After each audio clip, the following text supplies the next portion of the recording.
Let me just get back here. There's a cat in the fucking way. Right, this is the third attempt at making this one. Because both of the last two have been a bit, I don't know, near the knuckle, whatever.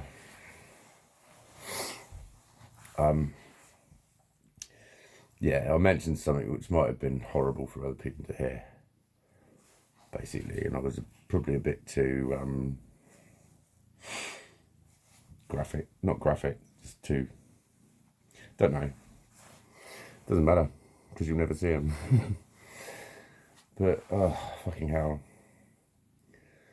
I'm broken. I'm fucking broken. It's like,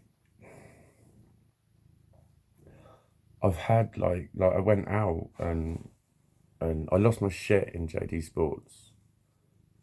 They did take 25 minutes when they said there'd been 5, and I was fucking starving. And my friend, when I eventually got there, was like, I'm not being funny, but I'd be stressed by that. I was like, yeah. Most people would. Most people would. Hangry, innit? I was very hangry. And I'd had to walk uphill to get there, and walking uphill is fucking, I had to take very easy, and I'm always going to be in pain by the end of it. It's just not enough pain to make me stop walking. So yeah, in physical pain and hungry, whatever. But it's like what I said was that, you know, it's not just that though. It's afterwards. It's afterwards when apparently the dust's supposed to have settled. Anyone that you know with EUPD, I'm fucking telling you, if they've had one of their wobbles or meltdowns or whatever you've come to call them, they will be feeling on edge. They can feel really physically fucking ill. I can feel sick and all sorts. Like when I walked over the hospital, you know that feeling just as you start to cry, and it's like here, like solar plexus and lower. I was getting that, not every time I breathed out, but I'd get, you know, when you take a breath in and then your body sort of takes over and goes and does an extra breath like that. Those were juddery, and then when I sighed out, I got that fucking pain, that like emotional pain of being rejected or being fucking humiliated or whatever. That feeling would just happen as I breathed out. When I got to the hospital, and like I was in the waiting room, I was just putting my hands over my eyes, and I was like, oh fucking hell. And like I started seeing all wiggly shit, and like my skin was crawling, and like I could feel all like a tremor, but like I wasn't tremoring. But it's like an underneath one. You could feel this head fucking banging, all that fucking shit. By the time I got home, I was in pain walking up the stairs because I'd been to the shop. But I was like an old fucking man. Ugh, because this was fucking hurting. And then I was coughing, and when I coughed, my head pounded and my neck ached, and it's just like it's mental health symptoms apparently. They don't feel very mental. But like, it's just, you know, days like that, just that it underlines all those things for me. The sorts of things when I was saying, you know, who the fuck would want you? It's that sort of shit. People don't like that. People don't like, I'm like in that shop, I was like, for fuck's sake. I was shouting out loud. It's like I had Tourette's. And I'm not saying that in a piss take way. I mean, it had to fucking come out. It was at that point, anyone who's got anger issues, as they call it, will know what I'm on about when that burn feeling comes up and it keeps almost coming up and then it just comes out. That. Over some fucking trainers. And it was just causing all kinds of fucking shit for me. And like, yeah, I did go and eat and I felt a little bit better afterwards and all that. And I went to the gym and I trained and that was okay. But then I was just ill by the time I got to the fucking hospital. It was kind of ironic, isn't it? At least I was in the hospital. But I got home, just fucking cried. Just fucking cried. And I'm weary. I'm fucking weary. There's so little energy left. Even though I've got these, you know, these rays of hope, I've had a hell of a lot more hope and still fucked up. And it's happened every time I've tried to drag myself out of this. Would you be confident and knowing that you're going to make a killing this time. And you know, like I said, when people tell me I'm killing it, smashing it, and I'm amazing and all that, it's like I don't feel it. You might think it, and I'm not. I'm not telling you you're wrong, but you got to be seeing something I fucking can't, mate. I'm sorry. I'm really sorry to say that. I genuinely, from my fucking heart, it hurts me when people say it in a way, because I think, what are you seeing? I'm ill every day. I'm unhappy every day. I'm on the verge of tears quite a fucking lot. There's just deep fucking weariness and sadness and confusion, being baffled when I walk down the road, having to fucking come home in fear from the shop because I fucking asked a girl to move and I had auditory hallucinations.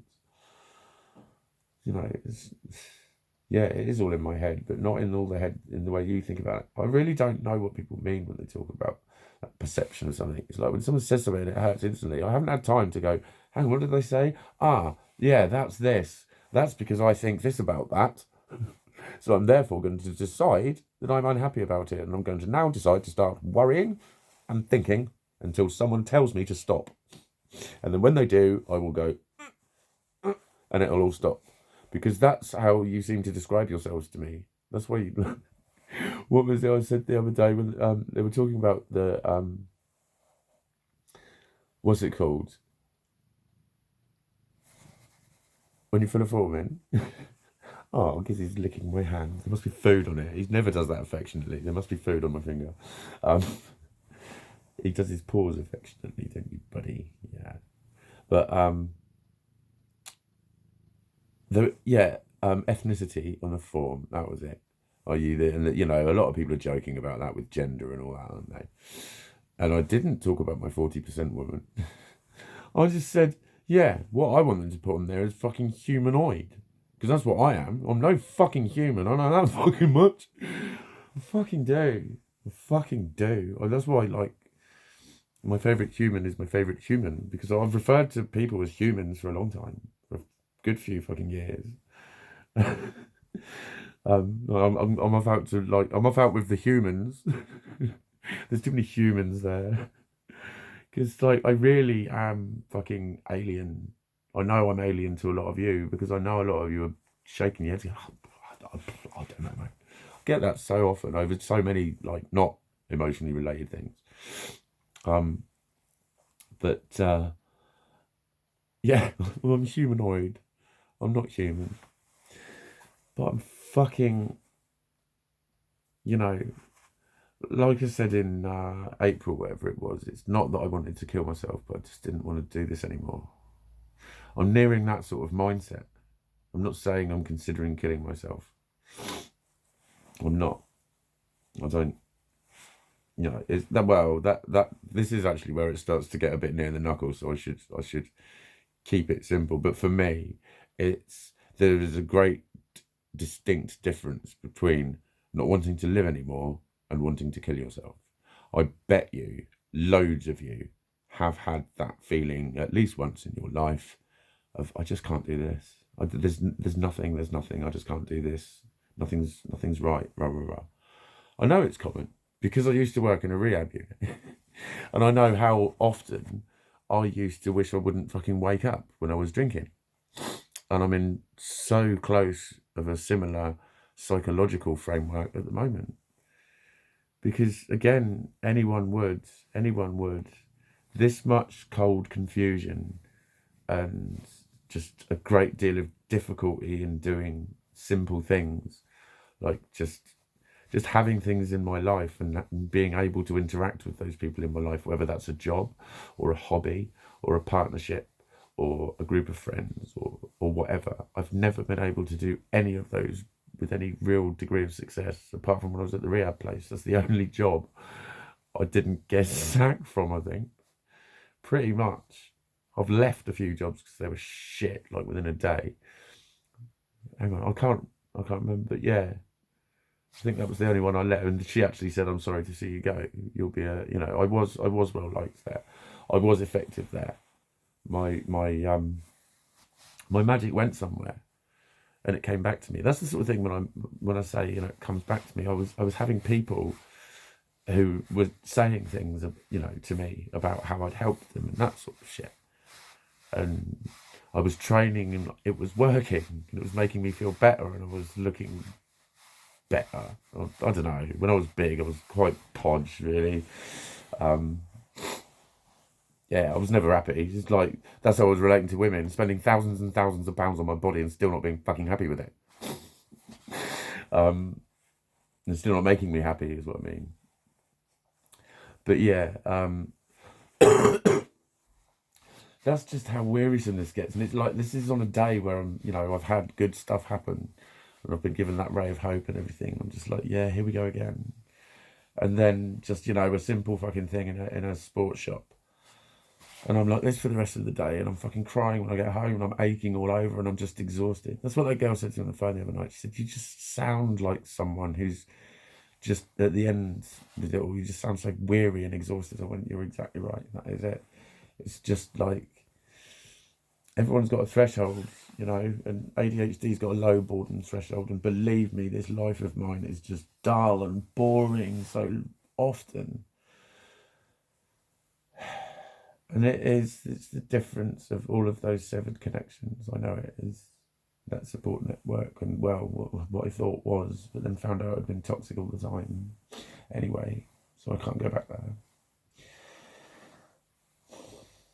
And that produces a loneliness I've never felt before. So of course I'm lonely that I haven't got a girlfriend. Of course I'm lonely because, like, I haven't got a social life. I know I have-ish, but I just don't have the same degree of a relaxed attitude to going out as other people do. So many people that I see when they're out, and they're just out and they're loving it. So many of you are. And, like, I'm not saying that you don't go home and cry either, but, you know, at least you're able to be happy there. Well, you know, the amount of times I've been out clubbing and had yet another fucking freak out. That's what's weary about it. And it's when, you know, when everything seems like it's picking up and then it fucks up again, and it's like, it's beaten the living shit out of me, mate. It has. It's just been fucking woefully fucking, I couldn't begin to fucking describe it, but, like, I don't know. It's like, again, sort of superficially, how can someone with this and this and this and this feel like that? It's like, well, that is what a fucking unfulfilled soul feels like. It doesn't matter where they live, and, you know, I always used to say when people talked about depression and shit, and because I had my own flat, and I just used to say, look at fucking Robbie Williams. Look at fucking Robbie Williams. The amount of women that fucking wanted that man, and he was lonely. And he was fucking, the amount of money he had, he got more money than most of us will ever fucking see, or he did at the time. I don't know what he's up to these days, but it's like, and that guy fucking hated himself. He fucking hated himself. Shit, has he died or anything? I wouldn't even know. I wouldn't even know if he had or hadn't, to be honest, because I've never been able to follow celebrities and I don't watch the news, so. But that's the point. It doesn't matter what your external and financial circumstances are, you can still feel worthless as fuck. And the problem is when people say, but you are worth something, they're beautiful, kind words, but words are words. And let's look at what actions speak louder than words. People feel wanted when people want them, not when people tell them that there's no reason why someone wouldn't want them. People feel worthwhile when worthwhile things are happening, not when people tell them that they're worthwhile. As well-meaning and as beautiful as that intent is, it doesn't really land, because people aren't going to, you know, I'd have a much fucking easier fucking job of believing that I'm worth something when I had a job where people used to ask me to come and do overtime. I had a girlfriend that used to say, I've missed you. That would say, I missed you. What did I say used to say? A girlfriend that missed me and wanted to be around me and was with me for more than about 6 weeks, during which time she'd been umming and ahhing anyway. Do you know what I mean? Then I would feel like, go out with a ball if someone not only wanted to go out with me, but did. Do you see the point I'm making? Do you see the point I'm making? It's another one of those things where I don't want to reject it, but it's almost a situation, you know, like I'm feeling like shit, but you're smashing it, Mikey. You know, I feel fucking worthless because nothing worthwhile's happening around me and I'm not achieving anything. But you're so worthwhile. Okay, in what way? You must be seeing something I ain't. You must be seeing something I ain't. Oh God, it's fucking epic, this one.